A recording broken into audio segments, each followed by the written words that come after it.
driver asked me about my marketing agency, and I could hear the hunger in his voice, the desire for something more.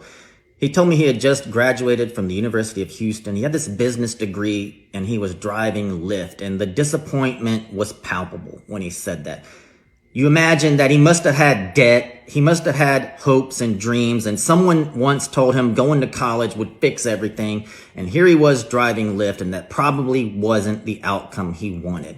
But he wanted me to tell him a step-by-step approach to how can I start my own business. And I can't do that. I can only tell you what worked for me. I needed to get around people who were doing what I wanted to do in life. I needed to get around people who had the life I want and let those people, let their awesomeness rub off on me. But as a kid from nowhere, Texas, I didn't know any of those people. So I did the next best thing. I just started reading, right? I read everything I could by Tim Ferriss, by Gary Vaynerchuk, by anybody who had started an internet business and manages to pull money out of thin air. And what that did was it helped me win the war within. You're never going to win the war outside if you can't win the war in here. You have to do something to make yourself believe.